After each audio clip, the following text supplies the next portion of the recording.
नमस्कार, मैं राकेश वर्मा।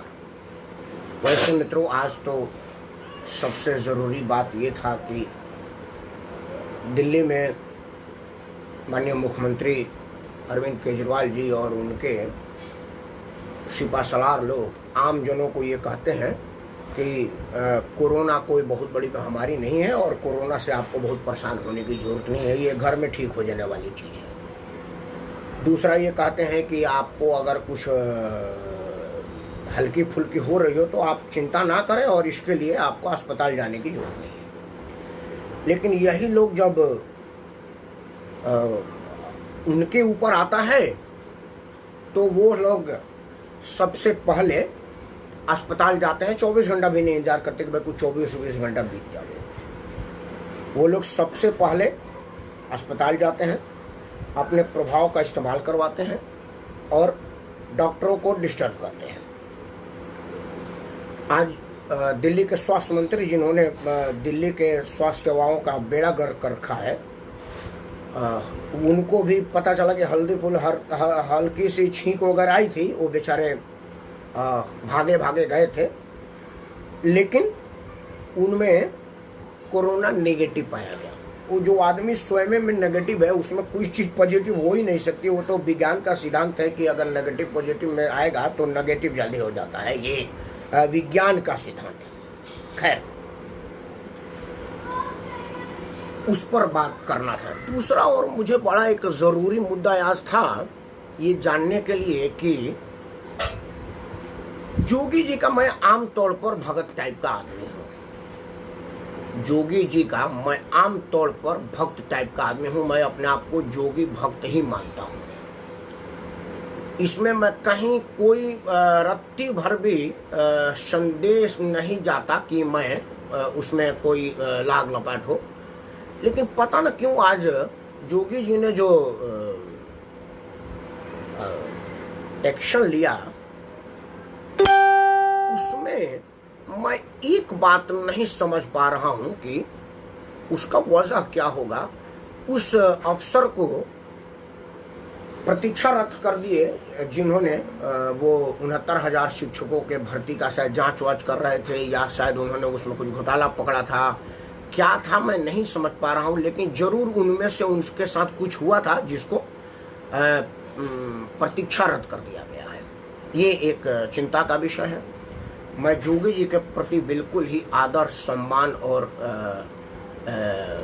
उनके प्रति श्रद्धा रखता हूँ और मैं मानता हूँ कि जोगी जी अगर कुछ कर रहे हैं तो वो ज़रूर बढ़िया ही कर रहे होंगे। दूसरा मित्रों, एक और बात था जिस पर आज चर्चा करना था कि हमारे जो नेता लोग हैं उनकी जब अपनी कोई जरूरत होती है तो उसमें कोरोना वोरोना कुछ नहीं होता है। क्योंकि मैं देखा कि आज मध्य प्रदेश के माननीय मुख्यमंत्री जी चुनाव कार्यालय का उद्घाटन किए, वो स्वयं भी मास्क नहीं लगाए थे।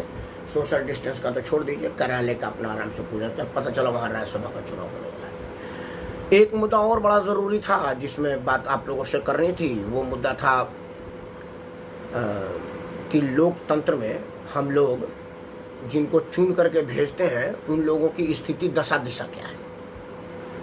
वो लोग इधर से उधर होटलों में और फलाने जगह पनाह लिए जाते हैं, उन लोगों का कोई ठीक नहीं होता है। आप चुन के सांसद विधायक गए हैं और पता चला कि आपकी खुद की पार्टी आप पर भरोसा नहीं करती है और आपको बंद कर दी है कमरे में। आप परिवार से नहीं मिल सकते, बाल बच्चे से नहीं मिल सकते, किसी से नहीं मिल सकते, क्योंकि आप लॉकडाउन में हैं। आपको जब तक चुनाव का परिणाम नहीं आ जाता आप बंद रहेंगे। खैर, मेरा ये मुद्दा था। लेकिन उन सब के बाद आज शाम होते होते, मुद्दा तो सवेरे से ही चल रहा था, लेकिन आज शाम होते होते जो मुद्दा आया वो ये आया कि भारत और चीन के बॉर्डर पर एक सैनिकों के आपस में आमना सामना हो गया, जिसमें हमारे 20 से सुबह सुबह तो आया कि 2-3 लोग हुए हैं। एक सेना का जवान हुआ है और 2 सेना का एक अफसर हुआ और 2 जवान हुए हैं। लेकिन ये बात शाम होते होते अभी के सूचना के अनुसार ये घटना 20 से ज़्यादा हो गई है और 20 से भी ज़्यादा लोगों ने अपनी शहादत दी है उस सीमा पर। ये अत्यंत दुखद है क्योंकि मामला एक आदमी का नहीं है, 2 आदमी का नहीं है, जवान तो खैर 2 हो, 20 आदमी तो बहुत बड़ा होता है। 20 आदमी तो बर्दाश्त की योग नहीं होगा। 20 आदमी की शहादत तो हम किसी भी रूप में इसको नहीं ले सकते। लेकिन मुझे लग रहा है कि हमारी सरकारें इसको देख रही होंगी और उस पर देखेंगी। मेरा जो मैं जो सोच रहा हूँ या जो मेरा विचार है वो ये है कि अब ये मामला कहाँ है, मामला किनके पास है। 20 से ज़्यादा ये संख्या बढ़ भी सकती है। तो दिन भर जो हमने समाचार, क्योंकि 3 बजे के बाद से मैं समाचार से अलग नहीं हुआ हूँ। 3 बजे के बाद मैं समाचार के साथ ही रहा हूँ। मैंने समाचार को छोड़ा नहीं है। लेकिन मुझे लग रहा है कि अब मामला भारत सरकार के पास आ गया है, क्योंकि मामला अब मिलिट्री के पास नहीं था। क्योंकि मिलिट्री तो अपना काम कर रही है, वहाँ मिलिट्री डटी हुई है, मिलिट्री वाले अपना काम कर रहे हैं। वो ईंट का जवाब पत्थर से देंगे। लेकिन उसमें होगा क्या कि उसके लिए हमको जवाब देना पड़ेगा। इस बीच अभिषेक सिंह ने मेरे को लिखा है, मैं चाहता हूँ कि अभिषेक भाई का पढ़ दूँ। अभिषेक सिंह ने लिखा है कि नमस्कार बड़े भाई, ठीक है, आप LAC पर 20 जवान शहीद हो गए हैं के हिसाब से क्या करना चाहिए। मैं उसी पर आता हूँ अभिषेक भाई, मैं उसी पर आ रहा हूँ। मैं उन्हीं मुद्दों पर बोलूँगा। बात वही होगी उन पर जिसमें हमको क्या करना चाहिए। देखिए, ये बहुत संवेदनशील मुद्दा है। इसमें भारत सरकार अपनी सारा नफा नुकसान सोच के बात करेगी, बिजनेस सोचेगी और कुछ सोचेगी। उसके बाद इस विषय पर राय मशविरा होगा, क्योंकि ये 2 मिनट का काम नहीं है कि हम इस पर कर, क्योंकि चीन और भारत दोनों बड़े संप्रभुत्व राष्ट्र हैं और पिछले 40 मतलब 71 के बाद से कभी कोई ऐसी घटना इन्फिल्ट्रेशन वगैरह कुछ नहीं हुआ चीन में। जिस तरह से पाकिस्तान इन्फिल्ट्रेशन वगैरह करता रहता है, लेकिन भारत और चीन के सीमा पर बड़ा शांति चित रहा है, ऐसा कुछ रहा नहीं है। लेकिन अब अगर हुआ है तो उसका क्या कारण है, उसकी जिम्मेवारी किसकी है, क्यों हो रहा है, इन सब विषयों पर बात करूंगा मैं। क्योंकि मुझे लग रहा है ना कि इस विषय पर बहुत गंभीरता से बात करने की बातें, हल्की फुल्की बातें नहीं है कि कह के चले जाए। देखिए, भारत और पाकिस्तान बॉर्डर पर तो हमेशा चीन के बहकावे में ही वहां पर कुछ ना कुछ होता रहता है, क्योंकि उसमें और कोई नहीं है। चीन ही उन लोगों को प्रेशर देता रहता है। हमारा जो पॉइंट है वो ये है कि अब क्या किया जाए, क्योंकि जितना चीन ने नुकसान किया उतना तो पाकिस्तान के इन्फिल्ट्रेशन में भी नहीं होता। वो जो सीज फायर का उल्लंघन करता है, हमारे यहाँ से लोग 20 से ज़्यादा लोगों का कभी निर्मम हत्या नहीं हुआ है, कभी 20 से ज़्यादा लोगों ने अपने प्राणों की आहुति नहीं दी है। तो ये एक बहुत बड़ा मेजर मामला हो गया है। ये इस लेवल का मामला नहीं है कि सिर्फ फेसबुक ट्विटर पर कह करके और अपना हिट एंड रन के और कहें और जाए, नहीं। ये मामला बहुत बड़ा है और मैं चाहता हूं कि इस मामले को इतनी ही गंभीरता से इस विषय पर चर्चा करें, इस विषय पर राय दिया जाए। हम क्या कर सकते हैं, सरकार क्या कर सकती है। सेना तो हमारा बिल्कुल मजबूत है, सफल है। हमारे सेना को तो फ्री हैंड मिलना चाहिए। उन्होंने 71 में भी बताया है, 62 में भी बताया है। तो हमारी सेना तो हर मामलों में सक्षम है, सफल है और उसका असर हम देखते रहते हैं। हम देखते रहते हैं जब हमको सेना के पास फ्री हैंड हमको देना होता है तो हम देखते हैं कि सेना ने अपना भरपूर योगदान दिया है। जो उनके जिम्मे रहता है, जितना हम उनको भरोसा करते हैं, जितना उनके जिम्मे लगाते हैं, उन लोगों ने बहुत ज़्यादा बढ़िया काम किया है और इस विषय पर कहीं कोई संदेह नहीं रहा है। एनीवे, मेरा मानना है कि अब गेंद माननीय प्रधानमंत्री के पाले में है और माननीय प्रधानमंत्री जी को इस पर एक्शन लेना है। क्या क्या कर सकते हैं और क्या करना चाहिए। माननीय प्रधानमंत्री जी अपना नफा नुकसान ये सब सोचेंगे, देखेंगे, समझेंगे, वो ये करेंगे। मुझे लग रहा है कि वो अभी बिल्कुल सबसे कैपेबल लोगों की एक लिस्ट है उनके पास और कैपेबल लोग उस काम को देख रहे हैं। हमको इसमें बहुत ज़्यादा परेशान होने की जरूरत नहीं है, क्योंकि माननीय प्रधानमंत्री जी के पास रक्षा विशेषज्ञों की बहुत फौज है। हमने अब CDS भी अपॉइंट किया है और भी जो पुराने सेना के लोग हैं जो उन जगहों पर अपना सेवा दिए हुए हैं और उन लोगों ने जो अपनी अनुभव होगी वो माननीय प्रधानमंत्री जी से साझा कर रहे होंगे और माननीय प्रधानमंत्री जी उस हिसाब से निर्णय लेंगे, क्योंकि एक हाई लेवल मीटिंग प्रधानमंत्री जी के कार्यालय में हो रहा है। लेकिन हमें क्या करना है, क्योंकि देखिए हम ही प्रधानमंत्री चुनते हैं, हमारा ही चुना प्रधानमंत्री, तो हमारा ही प्रतिबिंब हमारा प्रधानमंत्री, तो जो हम सोचेंगे, जो हम विचार करेंगे, हमारा प्रधानमंत्री वो ही करेंगे। दो तीन चीजें बड़ा कंफ्यूजन वाला है। 1962 से हम जैसे साधारण आदमी को जो पता चला है कि चीन विश्वास के युग नहीं, वो कहता कुछ है करता कुछ है। अभी 4 दिन पहले चीन के राजदूत ने हमारे सरकार को ऑफिशियली सूचना दिया था कि हम वहां से 2.5 किलोमीटर पीछे चले गए हैं। सच्चाई ये थी को 2.5 कदम भी पीछे नहीं गए। हमारे फौजियों को इस बात का संदेह था कि भाई चीन जो कहता है वो करता नहीं, जो करता है वो कहता नहीं, तो क्यों ना उसको जांचा जाए। तो एक छोटी सी टुकड़ी गई थी देखने के लिए कि क्या वाकई वहां पर ऐसा कुछ हुआ है, तो वहां पर उसका फौज हिला भी नहीं था और उन लोगों ने आक्रमण कर दिया। जो फौज के पुराने लोग हैं जिन्होंने चीन के साथ लड़ाई में भी भाग लिया है और चीन को देख रहे हैं, पढ़ रहे हैं, समझ रहे हैं, उन लोगों ने ये बताया कि ये सोची समझी रणनीति के तहत लगा। उसका सामरिक महत्व क्या है, सैनिक मानसिकता क्या है, चाइनीज मानसिकता क्या है, ये तो हमारे पास विशेषज्ञ है। हम तो सामाजिक लोग हैं और सामाजिक मानसिकता और समाज के स्तर पर बात करेंगे, समाज के स्तर पर राय रखेंगे और आपको आशीर्वाद देंगे। देखिए अभी जो चीन की हालात है, वो चीन के प्रधानमंत्री जो भी राष्ट्रपति है जिनपिंग, उनका अपने कम्युनिस्ट पर से नियंत्रण कमजोर हुआ है। क्योंकि कोरोना में पूरे दुनिया में जो चीन की बदनामी हुई है, चीन से जो उद्योग हटने लगे हैं, चीन का सामानों का देश दुनिया में बाइकआउट शुरू हो गया है, उससे चूंकि वहाँ भी तो राजनीति है ना, वहाँ भी तो कांग्रेस सपा बसपा है जो मोदी को गिराने में घात लगा के बैठी है। तो जहाँ भी लोकतंत्र होगा, जहाँ भी होगा ऐसा होगा। चूंकि चीन में मीडिया स्वतंत्र नहीं है, इसलिए ये बातें हम लोगों को पता नहीं चलता। जैसे हमारे यहाँ जो न भी होता वो भी मीडिया चला देती है, लेकिन ऐसा चीन में नहीं होता। चीन में तो जो वहाँ का सरकार बोलेगी, जिस तरह से यहाँ सरकारी प्रवक्ता बोलते हैं, उसी तरह से वहाँ के अखबार बोलते हैं, टीवी में रिकॉर्ड करके दी जाती है कि आपको चलाना है और ये बोलना है, स्क्रिप्ट भी बोल देता है। तो वो चीज़ें इतनी निकल के आती नहीं है, लेकिन फिर भी जो इतने सेंसर के बाद भी वहाँ से जो आया है खबर, वो ये बता रहा है कि चीन के अंदर वर्तमान राष्ट्रपति की पकड़ कमजोर हुई है, अंदर चीनी कम्युनिस्ट में भी कमजोर हुई है और जनता में भी। क्योंकि उन जनता ने वहाँ के उद्योगों में काम करके मोटा मोटा कमाई किया है, और अब वो उद्योग अगर वहाँ से चले जाएंगे तो क्या होगा।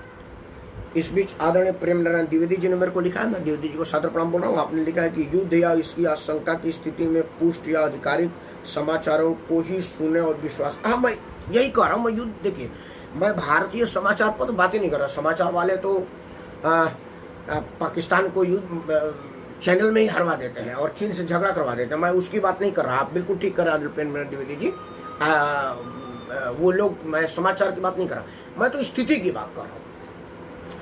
ये जो 20 आदमी का आया है ना प्रेम नारायण द्विवेदी, ये आधिकारिक सूचना आ गया है भारत सरकार के द्वारा, ये समाचार के द्वारा। समाचार तो अभी एक अफसर और 2 जवान की सवेरे से दिखा रहे थे, उनका फोटो भी दिखा रहे थे। एक तो अपने ओझा जी ही लग रहे हैं, तो ओझा जी होंगे तो पूर्वांचल के ही होंगे, बाकी एक बाबू है और एक और है, तो मैं अभी उसकी बात नहीं कर रहा। तो चीन के राजनीतिक उथल पुथल और चीन को अंतर्राष्ट्रीय बहिष्कार के आशंका से चीन क्या करना चाहता है, वो चाहता है कि इस मामले को डाइवर्ट किया जाए। क्योंकि देखो आखिर 40 साल में जो नहीं हुआ आज क्यों, ये बहुत बड़ा महीन लाइन है, बहुत आसानी से समझा जा सकता है। चीन का वर्तमान नेतृत्व ये चाहता है कि ये मामला लड़ाई उड़ाई में उलझ जाए और कोरोना पर से किसी को ध्यान हो। आप अपने समाचार चैनलों पर देख रहे होंगे कि आज शाम को कोरोना पर समाचार नहीं था, कल सुशांत सिंह राजपूत था और आज चीन था।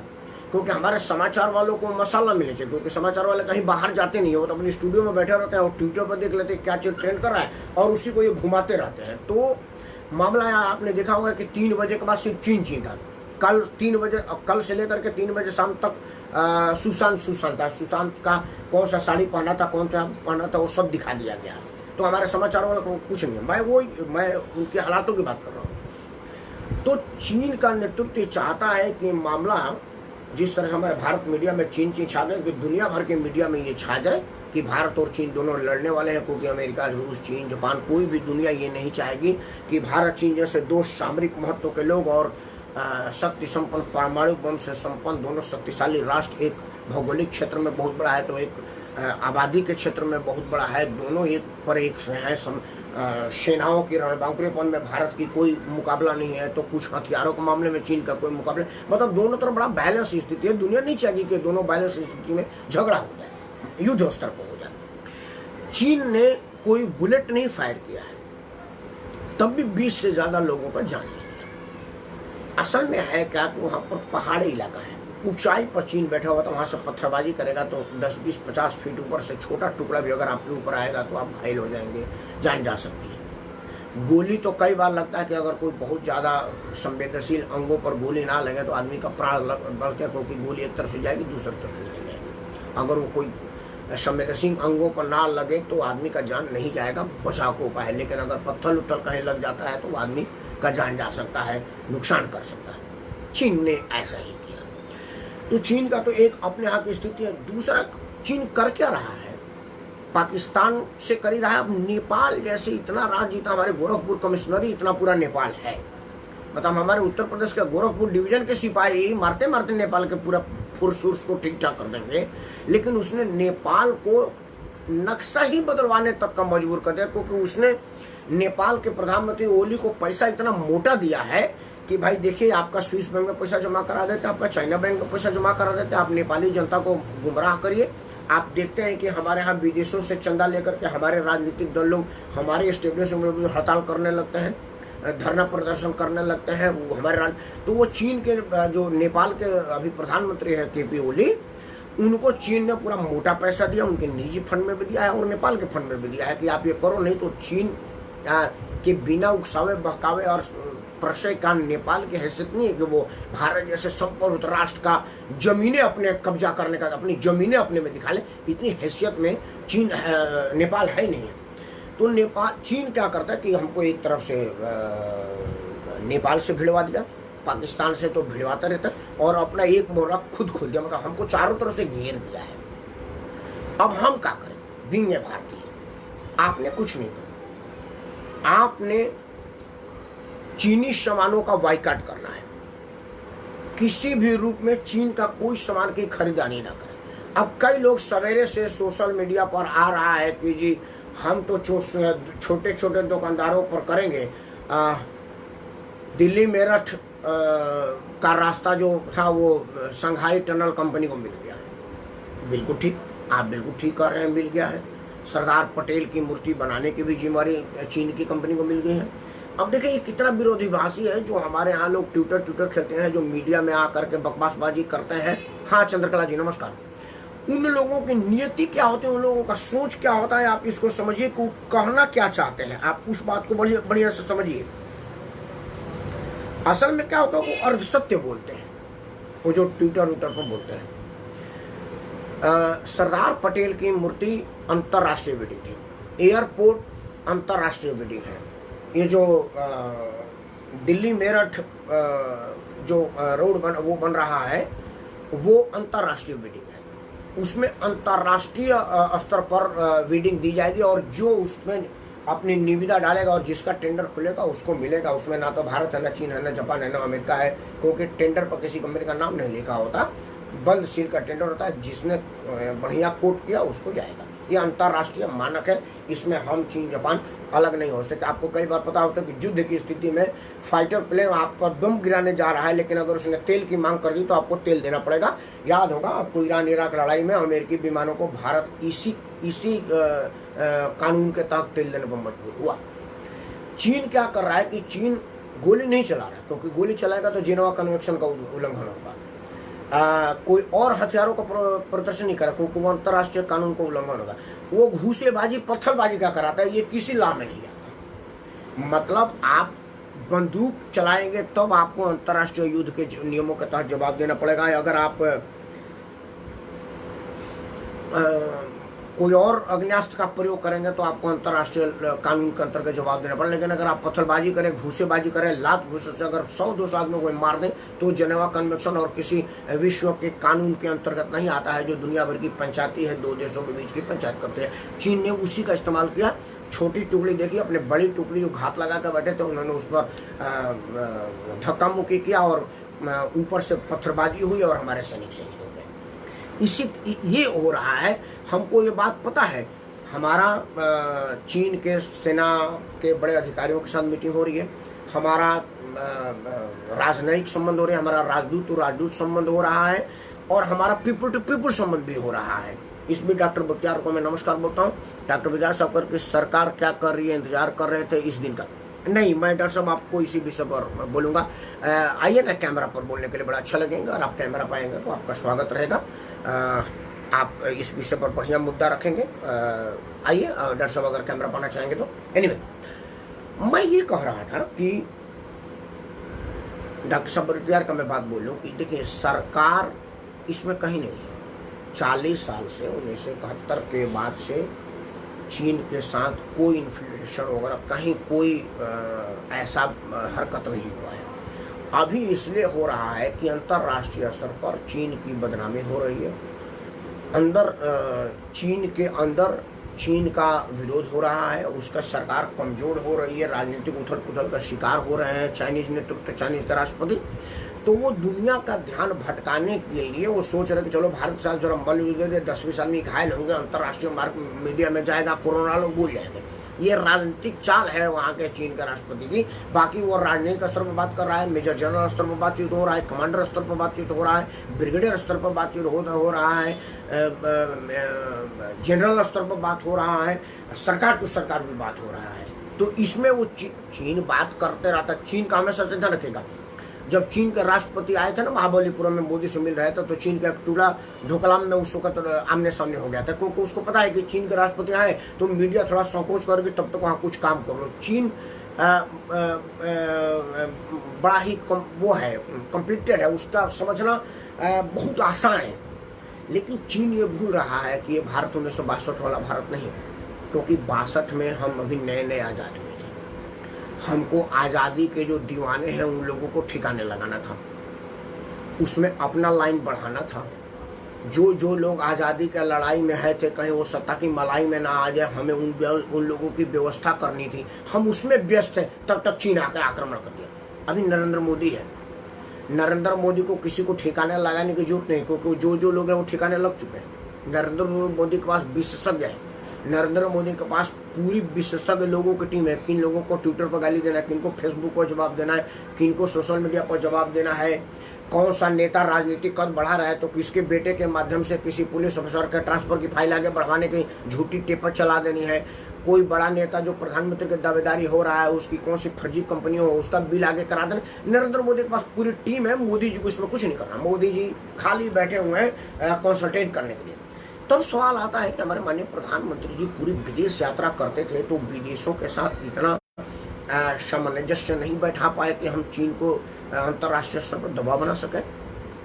क्योंकि इस टाइम हमारे विदेश मंत्रालय को बहुत सोचने की जरूरत है। विदेश मंत्रालय का काम बिल्कुल सतही स्तर पर दिख रहा है। अगर नेपाल जैसा आदमी हमसे मैनेज नहीं हो रहा है, जबकि मेरा राजदूत वहाँ पर है, और अभी जो विदेश मंत्री हैं वो विदेश सेवा का अधिकारी रह चुके हैं, मतलब उनको जमीन से लेकर के और राजनीतिक स्तर की जानकारी है, किस तरह की कूटनीतिक चाल चली जाती है, किस तरह से कूटनीतिक मेंटेन होता है। ये सब चीज़ें हमारे वर्तमान वाले जो मंत्री सुब्रमण्यम जयशंकर साहब IAS अधिकारी रहे हैं, कई देशों में राजदूत रहे हैं और दूतावास में काम किए हैं। उनको उस सब का बड़ा मतलब बोलते हैं ना कि खलासी से लेकर के ड्राइवर और ड्राइवर से लेकर के मिस्त्री तक का काम सीखा हुआ है, उस तरह के रग रग से वाकिफ आदमी है।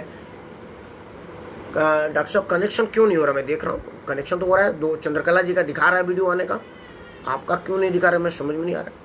आप जो मेरे अपने राकेश सिंह परमार वाले फेसबुक लाइव पर आ जाओ, वहाँ पर आ जाता है वो। मैं वॉच वीडियो में लाइव आने का ऑप्शन होता है, अगर इसमें ना आ रहा हो तो राकेश सिंह परमार पर ये वॉच पार्टी चल रही है उसमें आ जाता है, अगर उसमें आके देखे, इसमें अगर नहीं आ रहा है तो। एनीवे, तो उस स्थिति में बख्तियार जी की बात करने से डाइवर्ट हो गया था। आप उस बहकावे में न आए कि हमको चीनी सामान बहिष्कार करने की बात कही जा रही है और बड़े बड़े प्रोजेक्ट चीन को दिया जा रहा है। नहीं, वो अंतर्राष्ट्रीय मजबूरी है, उसको दिया जाएगा। लेकिन आपके हाथ में मोबाइल चार्जर, एडाप्टर, छोटे चीज, इमरजेंसी लाइट, फलाना चिमागा, मच्छरदानी और भी कई चीज चीन के तो टायर आ रहे हैं 3-3 हज़ार रुपये में, 4-5 का टायर है। जो 3 हज़ार में एक टायर आता है हमारा, मैं अपने गाड़ी का टायर बदलवाने गया था तो बोला कि जी 3 हज़ार रुपये में 4 टायर है। 3060 सर 32 रुपये में 38 रुपये में एक टायर मिलता है। बोला नहीं चाइनीज है, चल गया तो ठीक है, फट गया तो कोई ठीक नहीं है। मैं बोला भाई साहब चाइनीज है? हाँ भाई साहब ये 3 रुपये में भी अगर 300 मिलता ना मैं तब भी नहीं लगाता। मैंने जो मोबाइल मिला है वो कोरियन मोबाइल है, क्योंकि चीन वाला मोबाइल, मैं चीन की कंपनी का, आप कई बार वो ओप्पो और क्या का आया था कि इसका कैमरा ठीक है, आप फेसबुक में आते हैं उसको बहुत बड़ा कई मेगा पिक्सल कैमरा। मैं बोला ना मैं थोड़ा खराब है चेहरा में आ जाऊंगा। मेरा चेहरा महत्वपूर्ण नहीं है, मेरा बात महत्वपूर्ण है जो मैं कहना चाहता हूँ। मेरा थोड़ा सा डल पिक्चर, तो पहले से चेहरा डल है, थोड़ा डल आएगा चलेगा, लेकिन चीन का सामान नहीं चलेगा। तो मित्रों आपको क्या करना कि आप ये जो फेसबुकिया और इंटरनेट वाले लोग वो जो बेमतलब का बकवास करते हैं, आपको उनके बातों पर ध्यान ना दे करके अपने प्रधानमंत्री को छोड़ दीजिए क्या कर रहे हैं, राष्ट्रीय अंतर्राष्ट्रीय कानून को छोड़ दीजिए। आप तो स्वतंत्र है ना चीन के सामान का बहिष्कार करने के लिए, तो आप बहिष्कार करिए ना। वो 20 जवानों में से आपके घर का भी कोई होगा, और नहीं होगा तो 20 को 20 लोग आप ही के लिए तो बॉर्डर पर जान दिए हैं। नहीं तो उनको क्या मतलब था, वो दारू पी करके किसी अपना कनात में पड़े रहते हैं, चीन से न टहलते हुए हमारे अरुणाचल प्रदेश तक आकर के ले जाते। उन्होंने अपनी सर्वोच्च बलिदान इसलिए दिया ना कि आप सुकून से रह सकें। इस विषय पर आपको गंभीरता से विचार करना है। आज का फेसबुक लाइव मेरा सिर्फ हेडिंग है वाई कार्ड चाइनीज गुड्स, वाई कार्ड चाइनीज एप्स। ये जो चीन का ऐप आप लगाता है ना, ट्रू कॉलर, टिकटॉक, ये सब आपका डाटा वो लेके जाता है और आपके डाटे में प्रोपेगेंडा वीडियो भेजता है, क्योंकि आपका मोबाइल, आपका नाम, पता, डिटेल सब उसके पास है। कोई ज़रूरी नहीं है कि आप टिकटॉक ना चलाएंगे ना तो फेसबुक पर भी वीडियो डाल सकते हैं। फेसबुक पर 2 मिनट का भी वीडियो डाल सकता है, 2 घंटे का भी डाल सकता है, 2 दिन का भी डाल सकता है। तो टिकटॉक से तो ज़्यादा फेसबुक है, फेसबुक लगाइए ना, या और वीडियो आपने बना कर लगाइए, उस पर बात करिए। लेकिन कोशिश करिए कि चीन का ऐप और चीन के सामान का बहिष्कार करें। हमारे 20 लोगों की बलिदान का यही एक बदला है। और आप वहाँ जा कर के लड़ नहीं सकते। वहाँ जा कर के आपको फायरिंग करने के लिए मैं नहीं कर रहा हूँ कि आप जाइए और वहाँ पर फायर झोंक दीजिए, नहीं, उसके लिए हमारे जवान काफ़ी है। उनको मोदी जी को सिर्फ हाँ बोलना है, वो अपने काम में लग जाएंगे। लेकिन मोदी जी आप वहाँ नहीं बोलेंगे कि आप चीन सामान का बायकॉट करिए, अंतर्राष्ट्रीय मजबूरी है। आपसे हाथ जोड़ कर प्रार्थना है कि जितना संभव हो सके चीन समाज का सामानों का बहिष्कार कीजिए। चीन का कोरोना का तो बहिष्कार कर रहे हैं, कहाँ कोरोना को गले लगा रहे हैं आप? चीन का ही प्रोडक्ट है कोरोना। आप कोरोना से अपने आप को बचा रहे हैं ना, तो उसी तरह से अगर आप कोरोना से अपने आप को बचा रहे हैं तो आप चीन के सामान से भी अपने आप को बचाइए, क्योंकि चाइनीज सामान का बहिष्कार ही भारत का स्वाभिमान का रक्षा करेगा। चीनी सामान का बहिष्कार ही भारत के उन जवानों का मनोबल बढ़ाएगा। चीन समाज का बहिष्कार ही चीन का मनोबल तोड़ेगा जो हमारे ही पैसे से हमारे जवानों पर आक्रमण करता है। ये चीन का मनोबल तभी टूट पाएगा। मित्रों, आज वीडियो बंद करने से पहले हाथ जोड़ के प्रार्थना है, आज से अभी से चीन का बहिष्कार कीजिए। अपना भी वीडियो बनाइए, अपना भी ट्विटर डालिए, और नहीं हो सके तो मेरे इस वीडियो को लाइक और शेयर करें, ताकि बाइकाट चीन का ये मेरा हेडिंग हर जगह जाए, हर जगह पहुँचे। और शेयर करने से पहले #बाइकाट चीन लिखना ना भूलें, तभी जा करके चीन का मूल्य बढ़ेगा। क्योंकि हम ही को पैसा देकर, हम ही को सामान बेच करके, हम ही से पैसा लेकर के हमारे जवानों को मार रहा है चीन। ये बात आपको समझने की जरूरत है। उम्मीद है कि आप चीन का बहिष्कार आज से और अभी से शुरू कर देंगे।